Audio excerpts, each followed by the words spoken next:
kasih Bapak yang baik. Kami ada pada pagi hari ini bukan karena kekuatan kami, tapi kami ada karena anugerah dan kasih karunia. Terima kasih Yesus, terima kasih. Sebentar ya Tuhan, kami siap untuk memuji dan menyembah. Tapi kami boleh mendengarkan sabda firman-Mu dan kami boleh mengambil ya Tuhan perjamuan kudus sebagai peringatan akan Engkau ya Tuhan. Kalau kami begitu berharap matamu ya Bapak. Terima kasih Tuhan untuk segala pengorbanan-Mu. Kami serahkan ibadah kami ya Tuhan Yesus, karena kami tahu Tuhan Ibu akan tinggal diam ya Bapak. Kemudian setiap kerinduan hati kami ya Tuhan, kami serahkan ibadah kami dari awal pertengahan sampai pada akhirnya hanya di dalam nama Tuhan Yesus Kristus. Biarlah ya Tuhan Yesus, Kau berikan kerinduan bagi setiap jemaat-Mu ya Tuhan, untuk mereka datang beribadah mencari ya Tuhan Yesus hadirat-Mu ya Bapa. Kami boleh bersama-sama memuji Engkau Tuhan Yesus. Kau melihat dan Kau menilik setiap hati kami ya Bapa di sorga. Dengan ketulusan kami ya Tuhan, kami mau menyenangkan hati-Mu. Terima kasih Bapa yang baik. Kiranya hanya di dalam nama Tuhan Yesus Kristus kami sudah berdoa dan mengucap syukur. Haleluya. Amin. Puji Tuhan.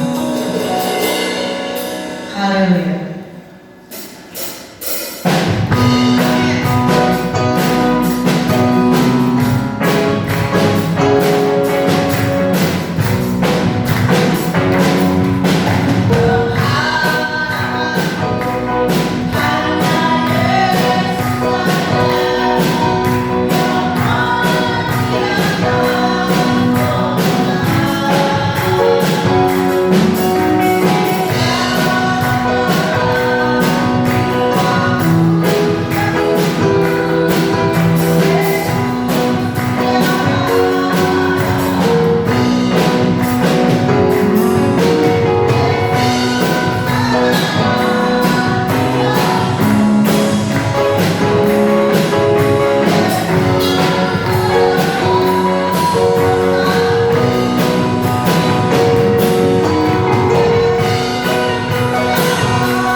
dalam hidup kami.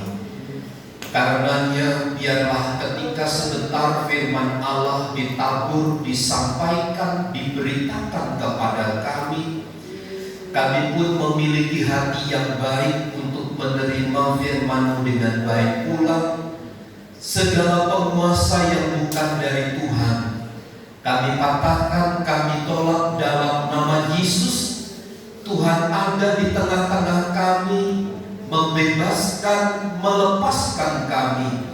Engkau memberikan Roh Kudus-Mu kepada kami, sehingga kami mampu menelaah, mengerti firman-Mu dengan baik. Kami siap diberkati oleh firman-Mu, dan pakailah hamba-Mu untuk menyampaikan berita firman Tuhan. Di dalam dan demi nama Tuhan Yesus kami berdoa. Haleluya. Amin. Silakan duduk Bapak Ibu Saudara sekalian. Salam. Salam. Baik, puji Tuhan.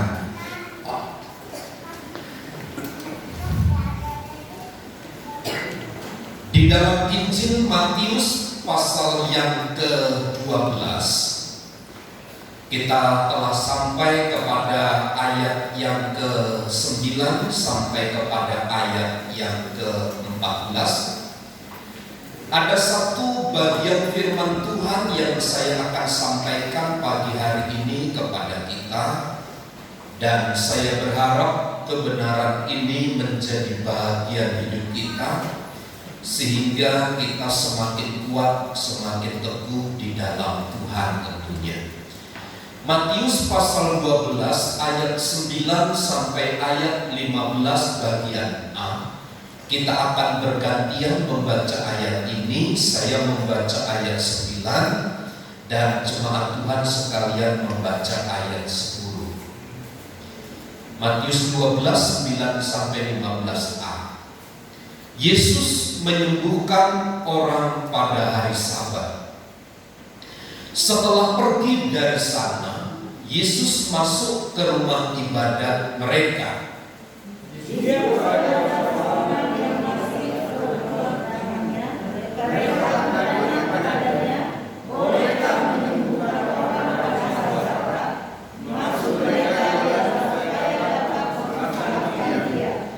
Tetapi Yesus berkata kepada mereka, "Jika seorang dari antara kamu mempunyai seekor domba, dan domba itu jatuh ke dalam lubang pada hari Sabat, tidakkah ia akan menangkapnya dan mengeluarkannya?" Bukankah manusia jauh lebih berharga daripada domba? Karena itu domba baik pada hari Sabat. Lalu kata Yesus kepada orang itu, "Ulurkanlah tanganmu." Dan ia mengulurkan tangannya, maka pulihlah tangannya itu dan menjadi sehat seperti tangannya yang lain. Lalu keluarlah orang-orang itu dan bersekongkol untuk membunuh dia. Tetapi Yesus mengetahui maksud mereka, lalu menyingkir dari sana. Di dalam Injil Matius pasal 9 sampai 15a ini adalah kelanjutan dari kisah tentang bagaimana menentukan, menetapkan dan melakukan kegiatan-kegiatan ibadah pada hari Sabat.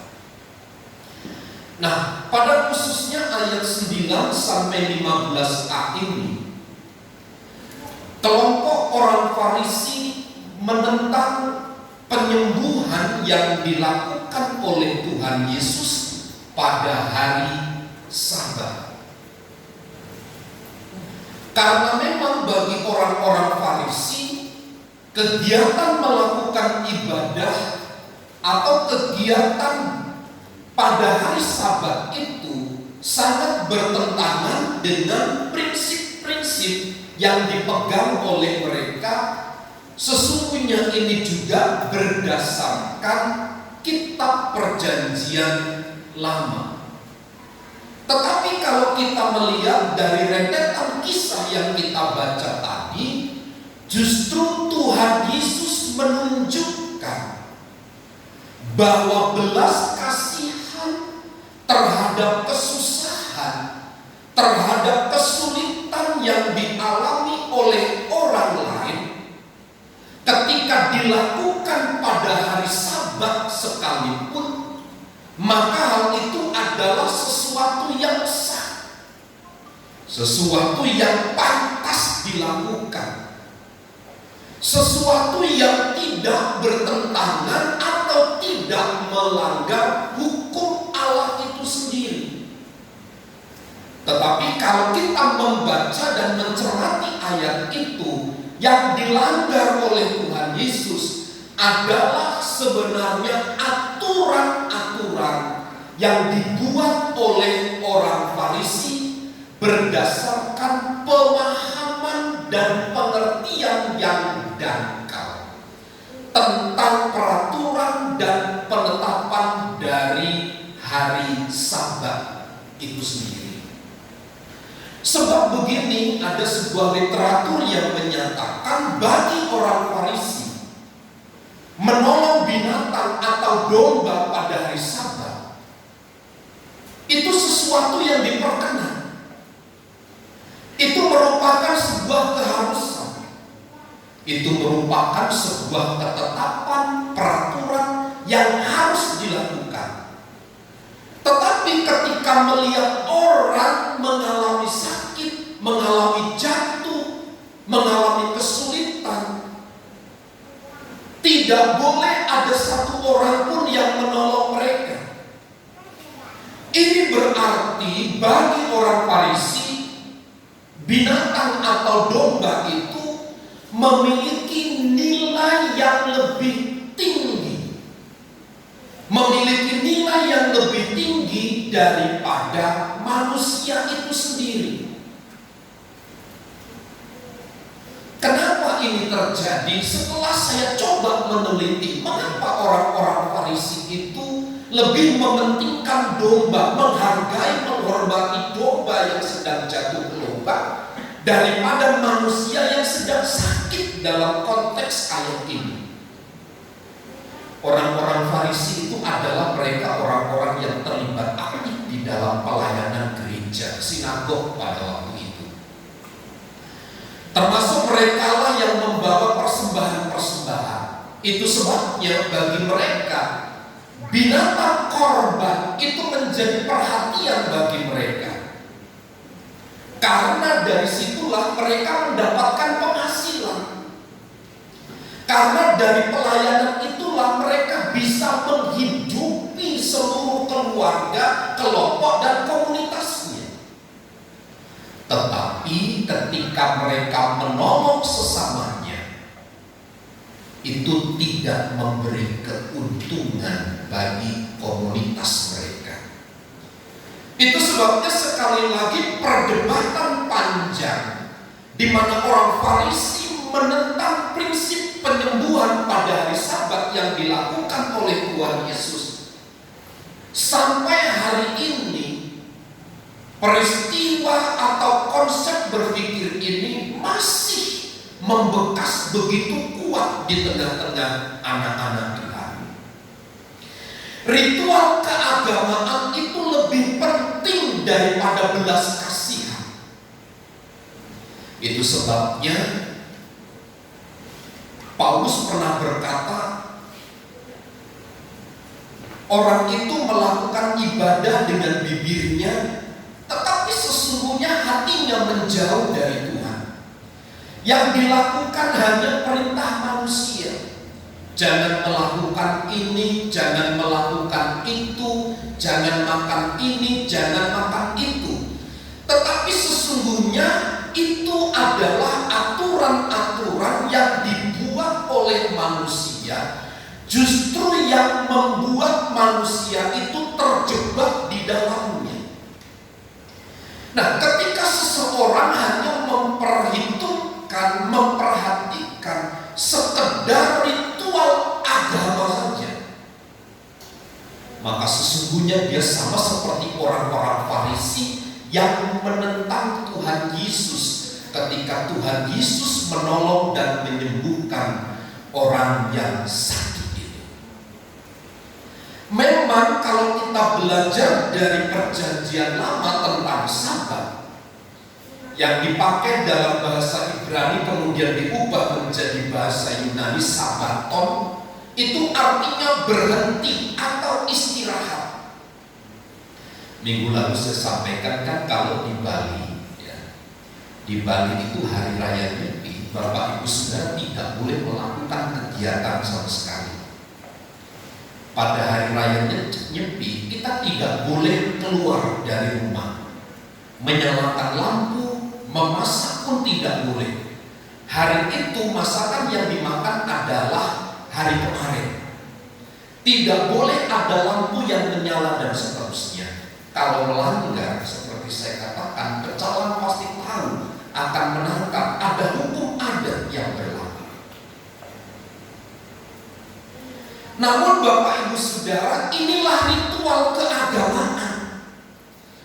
Tapi kalau kehidupan kekristenan itu hanya sekedar ritual keagamaan, apa nilai lebihnya antara kita dengan mereka? Satu kali saya ditegur oleh sesama hamba Tuhan ketika saya menyetir kendaraan. Wih, Pak Sam kaya sekali ya katanya gitu. Kenapa Pak Del? Tiap belokan Bapak ngasih uang, katanya begitu. Uang apa? Itu Bapak ngasih 2.000, kadang ngasih 5.000. Kenapa begitu? Sayang Pak. Saya bilang kepada Bapak ini, saya tidak bisa memberitakan firman kepada Bapak yang ada di perempatan jalan itu. Tapi saya menyampaikan hidup di dalam berita firman itu dengan cara saya membagi apa yang saya punya. Lalu hamba Tuhan itu terdiam. Rupanya sedikit punya sedikit. Ketika saya bersama beliau yang mengendarai mobilnya kali bersama, memang dia tidak pernah mengulurkan tangan sama sekali. Ingat ya, coba Bapak Ibu Saudara, kita di rumah itu seperti orang biasa. Di rumah istri anak kita nggak pernah manggil kita bos. Tetapi kalau di perempatan itu ada orang atau Pak, jangan situ Pak, print gitu. Anda keluarkan uang 2.000. Bapak itu pasti bilang, siap bos, siap bos. Tapi bukan karena kita diperkatakan siap bos kita memberi, tidak. Seperti prinsip saya tidak bisa menyampaikan berita firman oleh karena satu dan lain hal kepada orang itu. Tapi saya menyampaikan hidup di dalam berita firman. Saya berharap 2.000 itu membuat dia bersuka cita. Inilah Bapak Ibu Saudara yang harus mulai kita pikir jauh di dalam kekristenan ini. Kita tidak hanya sekedar ritual-ritual keagamaan yang kita bangun. Tapi kalau hanya pada bagian itu saja, maka kita akan terjebak seperti orang-orang Farisi. Padahal di dalam ayat yang ke-8 pasal 12 jelas, karena anak manusia adalah Tuhan atas hari Sabat. Tuhan itu sesungguhnya adalah Tuhan di atas hari Sabat. Jadi harusnya kehendak Tuhan bicara tentang belas kasihan, bicara tentang mengasihi, bicara tentang melayani, harusnya ada pada momen Sabat saat kita perhentian beristirahat itu. Hari ke-6 Allah itu bekerja menyelesaikan segala sesuatu, tetapi hari ke-7 Allah berhenti. Dan itu menjadi satu perjanjian kekal antara gereja, antara umatnya dengan Allah. Tuhan memberi perintah untuk menguduskan hari Sabat itu. Sabat berarti berhenti melakukan segala pekerjaan, istirahat total. Itu di dalam kitab Keluaran pasal 20 ada hukum, ada perintah keempat, ke-10 hukum Taurat. Itu sebabnya bagi mereka yang melanggar aturan dan ketetapan perhentian itu, Sabat itu, mereka harus dihukum mati, dan itu berlaku. Itu adalah perjanjian lama. Sekarang ini adalah hukum anugerah, hukum kasih karunia yang berlaku. Tetap kita harus menguduskan hari Sabat. Kita harus berhenti dari segala pekerjaan kita. Tetapi bukan berarti kita berhenti untuk berbelas kasihan. Kita berhenti untuk berbuat baik. Kita berhenti untuk melakukan perintah-perintah Tuhan. Mengapa Tuhan memerintahkan agar menguduskan hari Sabat di dalam perjanjian lama? Paling tidak ada dua alasan yang saya ingin sampaikan. Supaya gereja dan umat-umatnya itu selalu mengingat perbuatan-perbuatan Allah yang besar yang dinyatakan melalui ciptaannya. Kalau kita belajar dari kitab Keluaran, ada dialog antara Musa, Harun, dan rekan-rekan untuk membawa bangsa Israel keluar dari tawanan. Alasannya salah satunya adalah supaya pergi dari perbudakan itu untuk mempersembahkan korban kepada Tuhan. Ini adalah Sabat bagi Tuhan, hari perhentian yang diperuntukkan bagi Tuhan. Karenanya umat-umat Allah diperintahkan untuk menjaga dan menguduskan hari Sabat itu hanya untuk dan bagi Tuhan. Maksudnya apa? Supaya mereka selalu mengingat akan perbuatan-perbuatan Tuhan yang besar. Pernyataannya, perbuatan besar apa kalau kita sikapi, kontekskan bagian ini kepada kita? Bukankah kitab Roma menyatakan dengan tegas, manusia itu semua telah berdosa dan telah kehilangan kemuliaan Allah.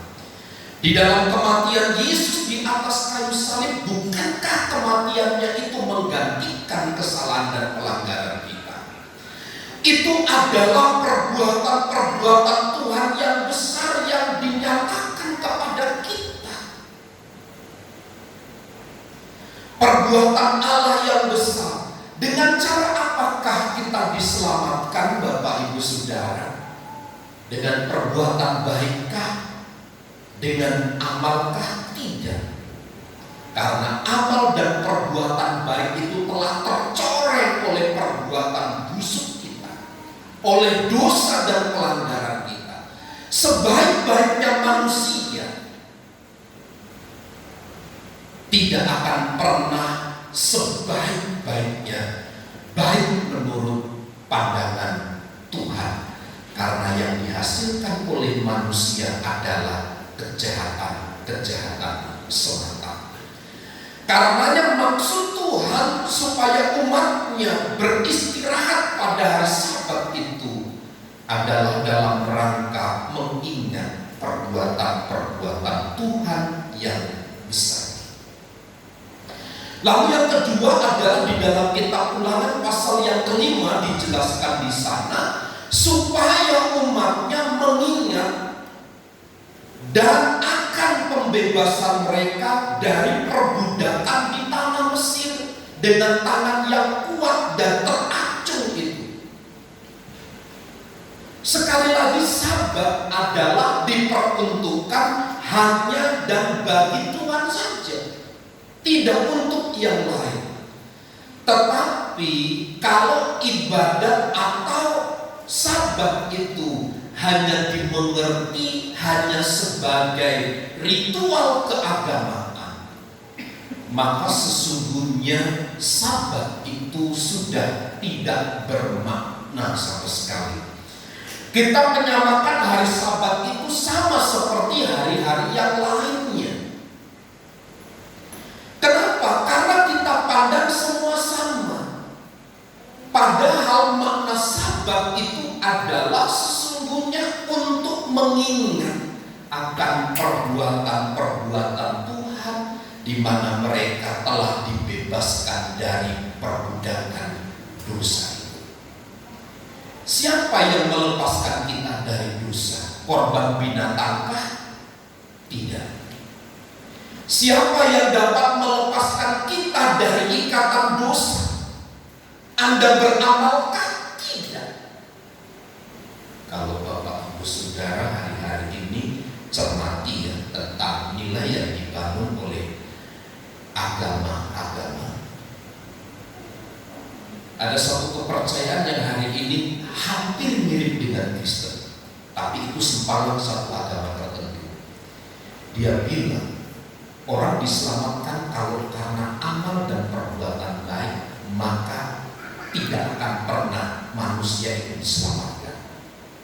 Saya coba telusuri konteks atau kelompok komunitas ini dengan baik. Saya coba searching, saya lihat bagaimana gerak-geriknya daripada pemahaman mereka tentang konsep itu. Saya melihat Bapak Ibu Saudara, rupanya berdasar dari kebenaran firman Tuhan. Mereka mulai menyadari bahwa keselamatan itu bukan karena melakukan perbuatan baik, tetapi ada satu karya, ada satu pembuat yang telah membebaskan kita dari perbudakan itu, yaitu sesungguhnya kematian Yesus di atas kayu salib. Karenanya setiap orang yang melanggar hari Sabat, mereka harus dihukum mati. Mereka yang melakukan pekerjaan pada hari Sabat itu harus dilenyapkan di antara bangsanya. Itu Keluaran pasal 31. Nyatanya Bapak Ibu Saudara, hari ini kan hari Sabat, hari perhentian. Kita mengenang dan kita memperingati akan perbuatan-perbuatan Tuhan yang besar. Kalau ada di antara saudara kita tidak datang, pertanyaannya, apakah mereka dihukum mati oleh Tuhan hari ini juga? Kan tidak. Tuhan terus mengulurkan kasih-Nya sampai kapan mereka kembali kepada Tuhan.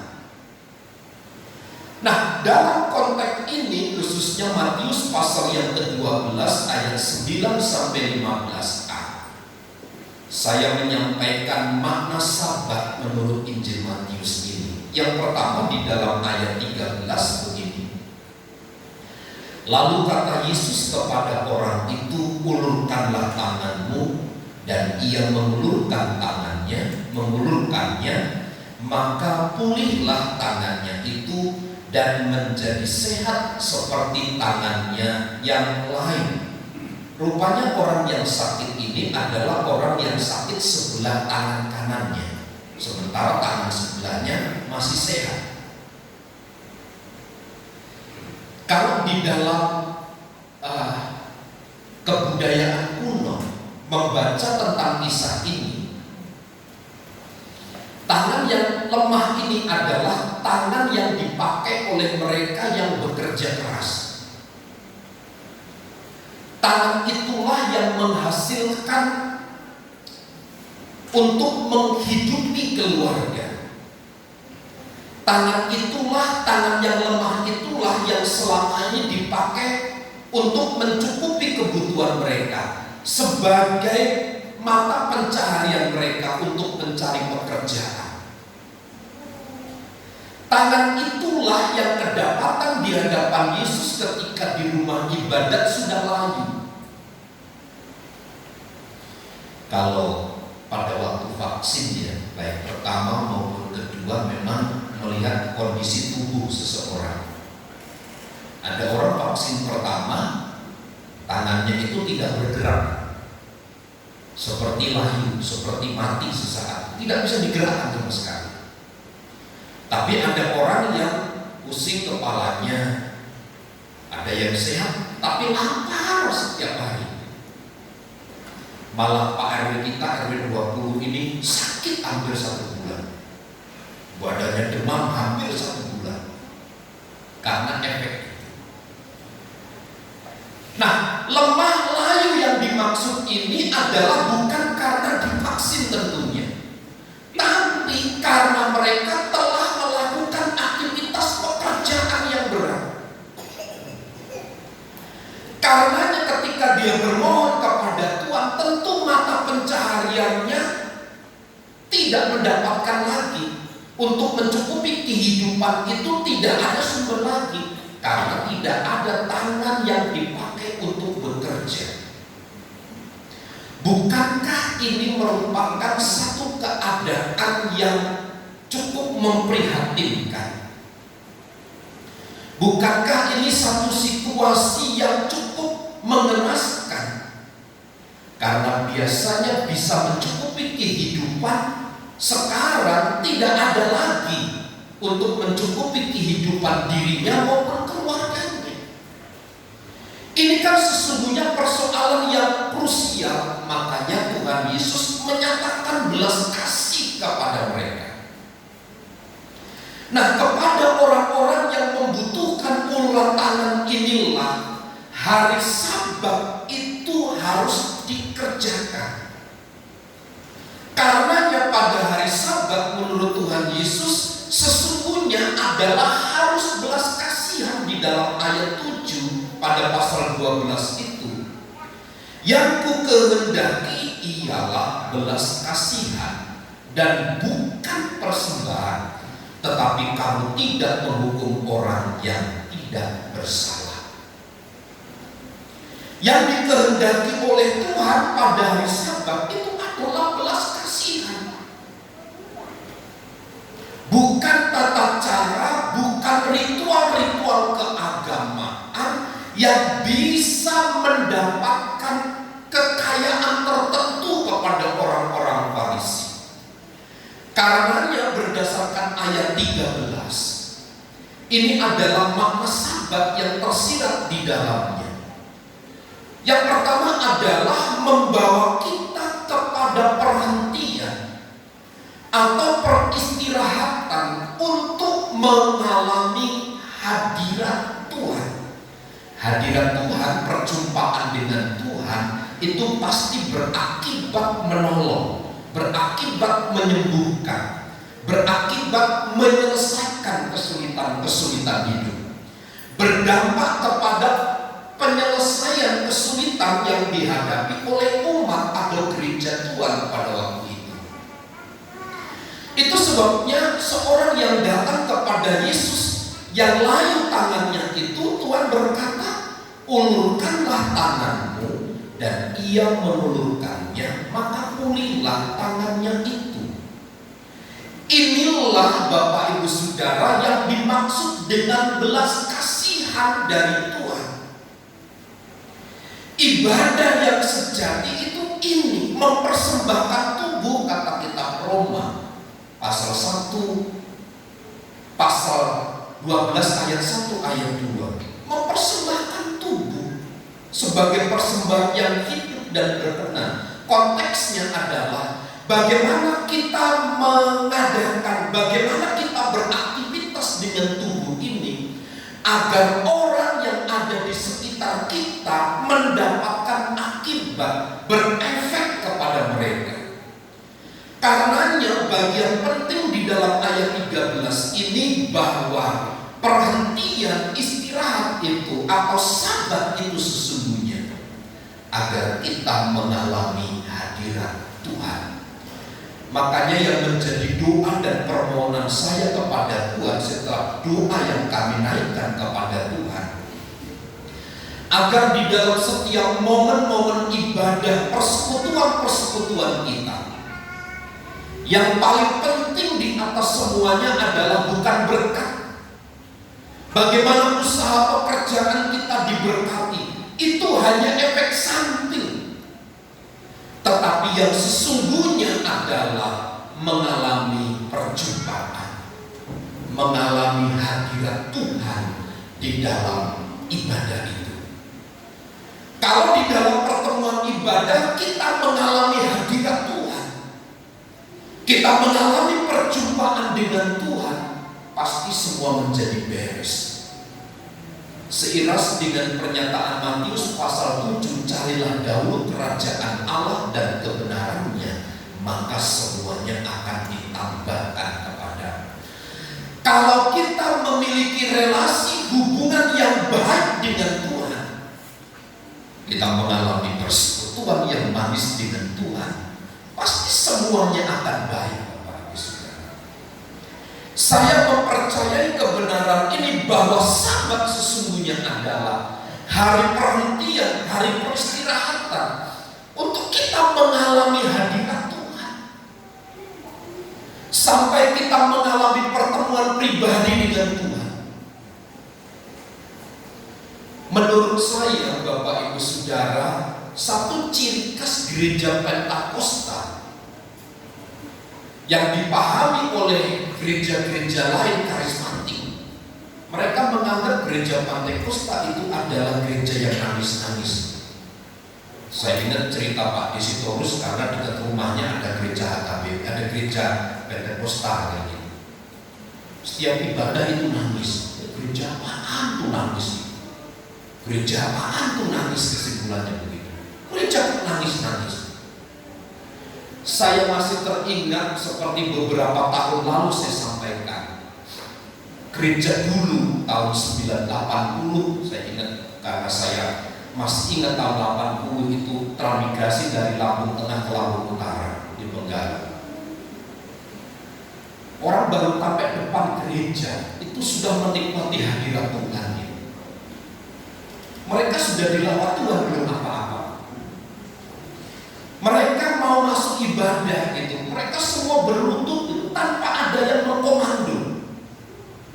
Mereka sudah menangis meneteskan air mata, bukan karena kebiasaan mereka menangis, tapi mereka mengalami hadirat Tuhan. Mereka mengalami pertemuan, perjumpaan pribadi dengan Tuhan. Seorang yang hebat, laki-laki yang hebat, yang tidak pernah meneteskan air mata, saat dia bertemu dengan Tuhan, pasti dia akan meneteskan air mata. Dia meneteskan air mata bukan karena tidak ada penghasilan, bukan karena ada masalah, tidak. Tetapi ada satu perjumpaan dengan pribadi Tuhan. Kalau kita merunut peristiwa dari Injil Matius yang tercatat Injil Markus, Lukas, Yohanes, perjumpaan dengan Tuhan selalu diawali dengan menyelesaikan segala sesuatu. Karenanya menurut saya, Bapak Ibu Saudara, hari Sabat yang sesungguhnya itu adalah hari perhentian di mana kita mengalami.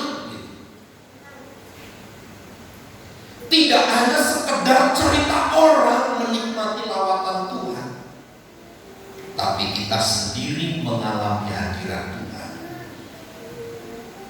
Itu sebabnya penting, Bapak Ibu Saudara, mengapa persembahan Habil diterima, tapi persembahan Kain tidak diterima. Bukan jenis persembahannya, tetapi karena Habil telah mempersiapkan semuanya dengan baik. Bukan karena persembahan Habil itu dari binatang, persembahan Kain itu dari hasil pertanian. Bukan karena itunya, tetapi karena Kain, karena Habil mempersiapkan semuanya dengan dalam ibadah, dalam hari Sabat, dalam peristirahatan kita dengan Tuhan. Mulailah dengan mempersiapkan segala sesuatunya dengan baik. Kalau ini hari Minggu, mulai dari kemarin ya, siapkan bajunya sudah disetrika, sepatunya sudah dilap, dibersihkan, kaos kaki yang bau dicuci hari Sabtu, supaya jangan seperti jin dikasih minyak wangi kaos kakinya. Ke sekolah kaos kaki, anak ini sekarang kenapa kok kaos kakinya disemprot? Oh, rupanya bau. Bukan itu mendadak. Tetapi dipersiapkan jauh-jauh hari, ada persiapan mental. Karena problemnya begini, jangan nanti jam 8 pagi ada ibadah, jam 8 atau jam 8 kurang 1/4 kita sibuk. Wah, sepatu saya kemana ya? Aduh kotor, aduh bau. Baju saya mana ya? Belum setrika lagi, aduh kusut belum dicuci lagi. Akhirnya yang terjadi adalah ribut dengan pasangan. Ribut. Nah, kalau sudah ribut, bagaimana kita menikmati hadirat Tuhan? Karena melihat orang yang di samping kita benci, gitu. Karena kamu. Itu sebabnya mempersiapkan diri itu baik dan harus memang supaya apa? Kita mengalami Tuhan atas hidup kita ini. Karena sebab yang terpenting adalah mengalami hadirat Tuhan, perjumpaan dengan Tuhan itu. Itu sebabnya dalam ibadah kita perlu berkonsentrasi, gitu. Memusatkan perhatian hanya kepada Tuhan, jangan kepada yang lain. Karena dalam esensi ibadah sabat itu sesungguhnya di mana hari perhentian adalah mengalami hadirat Tuhan. Ayat yang ke-13, perjumpaan seorang yang lain tangannya itu dengan Tuhan Yesus, maka Tuhan memulihkan mereka. Ini berarti dia mengalami secara pribadi dengan Tuhan, mengalami relasi yang telah dibangun dengan baik oleh Tuhan dengan dirinya. Karenanya Bapak Ibu Saudara menjadi penting mempersiapkan segala sesuatunya.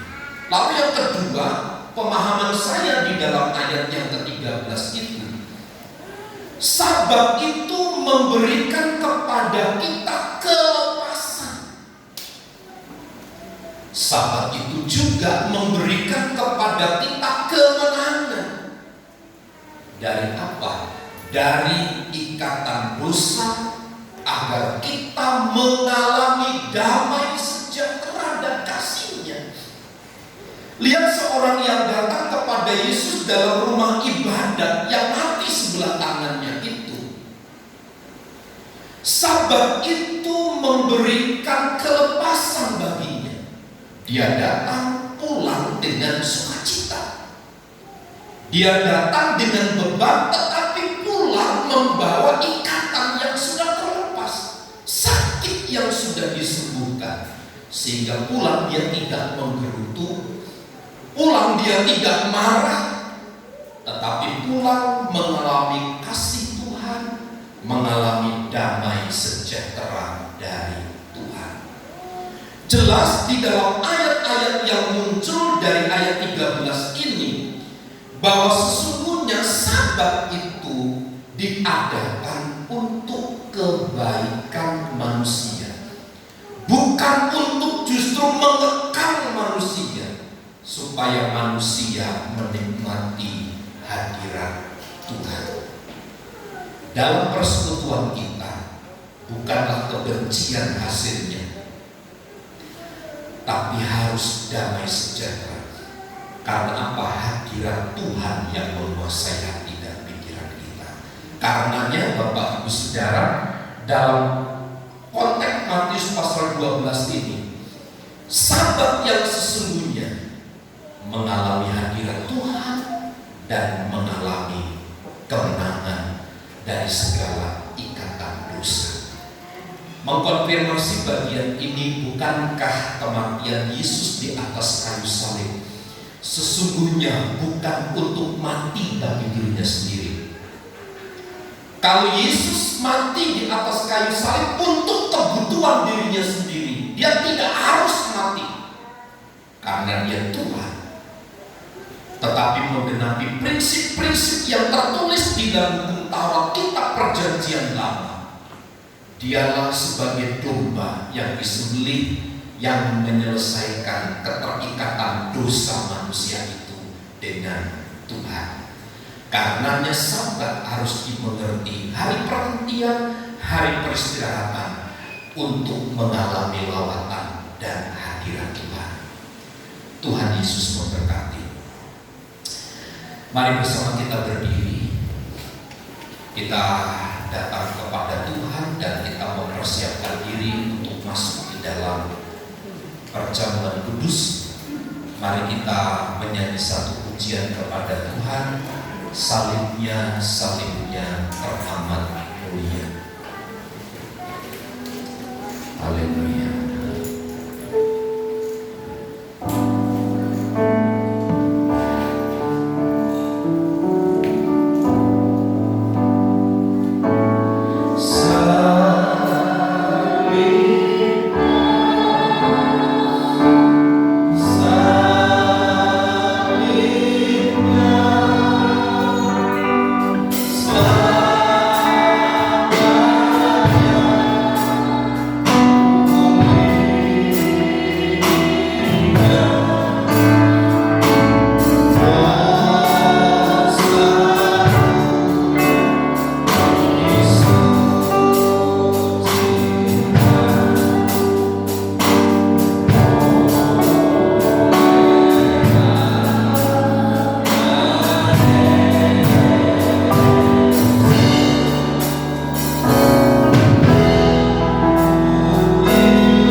Hari perhentian agar kita mengalami kasih Tuhan, agar kita mengalami lawatan Tuhan, agar kita yang sedang mengalami kesusahan Tuhan menyembuhkan, agar ketika kita mengalami sakit Tuhan menjadi penyembuh bagi kita.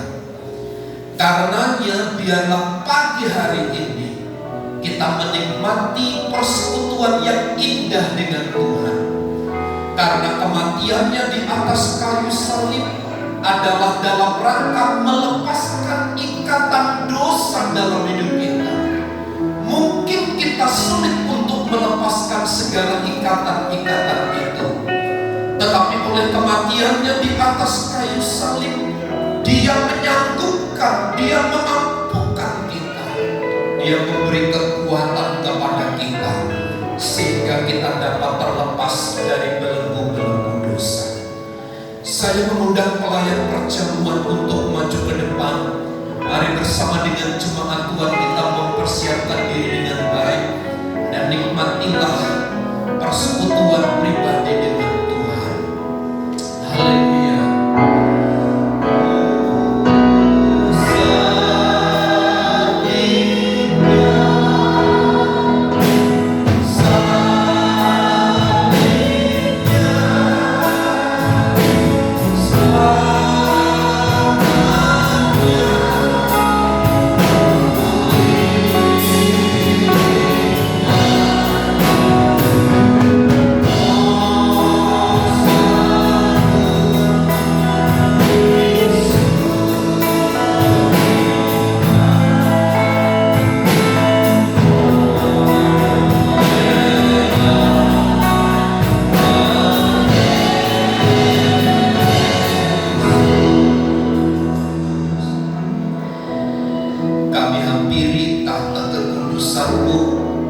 Seraya kami menikmati persekutuan dengan Tuhan, menikmati perjumpaan pribadi dengan Tuhan, kami menikmati lawatan dan berkat Tuhan dari firman Allah.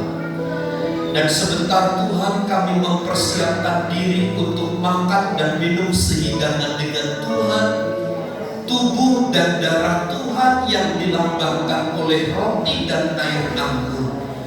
Biarlah ini menjadi satu di dalam hidup kami.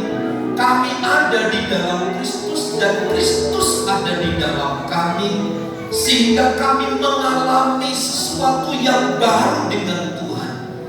Sehingga di dalam setiap momen-momen hidup kami, kami mengalami lawatan dan kehadiran Tuhan.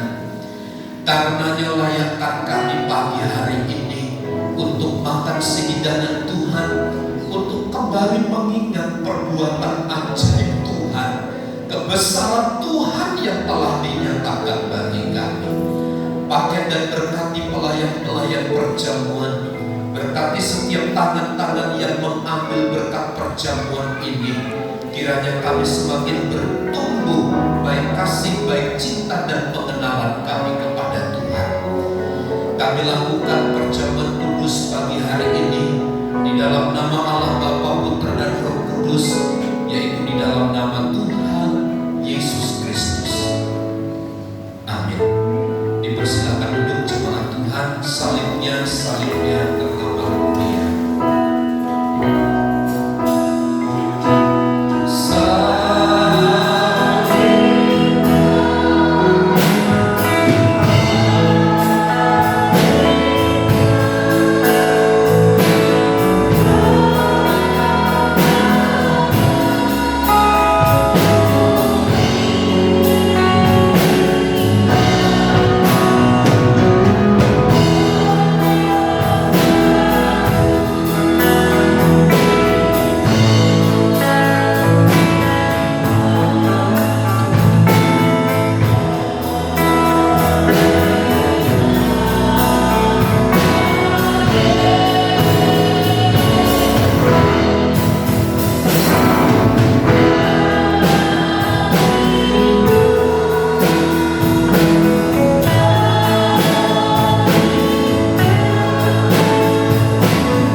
Mari kita menghampiri Tuhan dengan rasa hikmat, rasa hormat kepada Allah.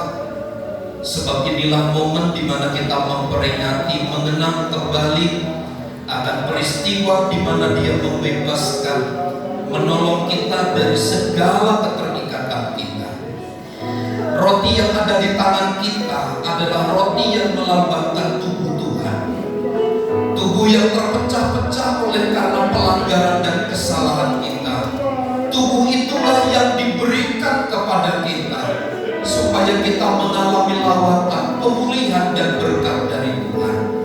Sebab apa yang telah kuteruskan kepadamu telah aku terima dari Tuhan, yaitu bahwa Tuhan Yesus pada malam waktu Ia diserahkan mengambil roti, dan sesudah itu Ia mengucap syukur atasnya. Ia memecah-mecahkannya dan berkata, inilah tubuhku yang diserahkan bagi kamu. Perbuatlah ini menjadi peringatan akan aku. Mari kita makan dengan iman dalam nama Yesus. Haleluya. Haleluya. Terima kasih Tuhan. Mari kita angkat cawan di tangan kanan kita. Cawan yang berisi air anggur adalah melambangkan darah Tuhan. Darah yang mengalir dari seluruh tubuhnya oleh karena didera dan dianiaya itu, tentu oleh karena pelanggaran dan kesalahan kita. Darah itulah yang menyucikan dan menguduskan kita, sehingga kita menjadi umat yang berlayak di hadapannya. Demikian juga ia mengambil cawan sesudah makan lalu berkata, cawan ini adalah perjanjian baru yang dimeteraikan oleh darahku. Perbuatlah ini setiap kali kamu meminumnya menjadi peringatan akan aku. Sebab setiap kali kamu makan roti ini dan minum cawan ini, kamu memberitakan kematian Tuhan sampai ia datang. Mari kita minum dengan iman dalam nama Yesus. Haleluya. Terima kasih Tuhan. Terima kasih Tuhan. Engkau baik. Engkau baik Tuhan.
biarlah kami mengalami lawatan dan kasih Tuhan.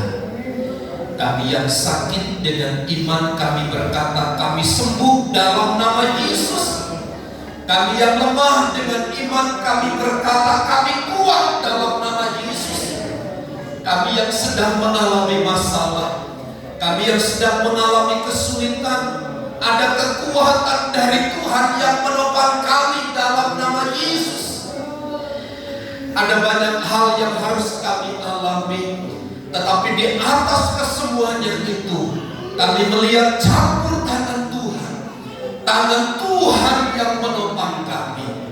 Sehingga dengan apa yang kami alami membuat kami semakin hidup lebih baik dari hari ke hari. Sabat yang kami peringati, biarlah kami pergunakan hanya untuk memuliakan Tuhan, dan kami mengalami hadirat, mengalami perjumpaan pribadi dengan Tuhan. Di dalamnya kami menikmati kasih damai sejahtera dari Tuhan. Kami terima berkat firman-Mu dan perjamuan kudus pagi hari ini. Di dalam dan demi nama Yesus, setiap kita yang percaya dan diberkati bersama katakan amin.